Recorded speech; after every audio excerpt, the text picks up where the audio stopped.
जय हिंद। सुभाष चंद्र बोस के जीवन की कई ऐसी प्रसंगें हैं जो ज्ञानवर्धक होने के साथ साथ हमें प्रेरित करती हैं। उन्हीं में से एक प्रसंग है जो आज हम आप लोग के सामने बताने वाले हैं। जब भारत में अंग्रेजी हुकूमत थी और सिविल सर्विस की परीक्षा देने के लिए लंदन जाना पड़ता था, क्योंकि सिविल सर्विस की परीक्षा, जिसका उस समय नाम इम्पीरियल सिविल सर्विस ICS था, उसका एग्ज़ाम लंदन में ही लिया जाता था। वर्तमान में इसी परीक्षा का नाम UPSC है। शुरू में भारत के अधिकारी पद पर नियुक्ति के लिए लिया जाने वाला इस परीक्षा में सिर्फ अंग्रेज ही बैठते थे। बाद में भारतीयों के कड़े विरोध करने पर उन्हें भी इस परीक्षा में शामिल होने की अनुमति दे दी गई, परंतु इसका सिलेबस इंग्लिश में तैयार किया जाता था। इस वजह से भारतीयों को इसे क्रैक करने में काफ़ी मुश्किल होती थी।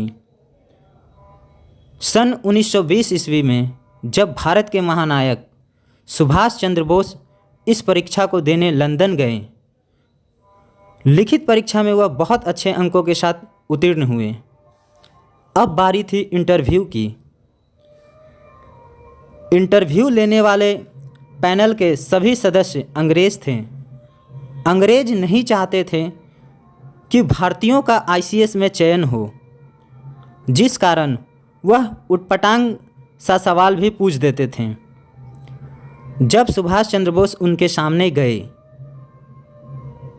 तब उसमें से एक अंग्रेज ने उनसे पूछा, तुम क्या क्या कर सकते हो? सुभाष चंद्र बोस का जवाब था, हम क्या क्या नहीं कर सकते, वो सब कुछ जो इस पद का योग्य व्यक्ति कर सकता है। दूसरा अंग्रेज अपनी उंगली से अंगूठी निकालकर उन्हें देता है और बोलता है, क्या सुभाष चंद्र बोस इसके अंदर से पार हो सकता है? सुभाष चंद्र बोस बोलते हैं, हाँ। अंग्रेज बोलता है, कैसे? सुभाष चंद्र बोस एक कागज़ पर सुभाष चंद्र बोस लिखते हैं और उसे रोल कर अंगूठी के अंदर से पार कर बोलते हैं, सुभाष चंद्र बोस अंदर से निकल गया। सभी अंग्रेज उनकी कुशलता के आगे हक्के बक्के रह जाते हैं। फिर एक और पैनल का सदस्य बोलता है, इस रूम में जो पंखा चल रहा है, फैन चल रहा है, क्या तुम इसके पत्ती को गिन कर बता सकते हो? सुभाष चंद्र बोस बोलते हैं, जी हाँ। सुभाष चंद्र बोस पंखे का स्विच बंद कर देते हैं और उसका पत्ती गिनकर बताते हैं। पैनल के सभी सदस्य उन्हें बस देखते रह जाते हैं।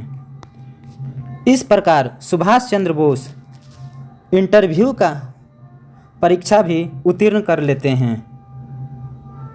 तो यह थे हमारे देश के नायक नेताजी सुभाष चंद्र बोस, जो आज भी हम युवाओं और हमारे देश के लिए प्रेरणादायक हैं।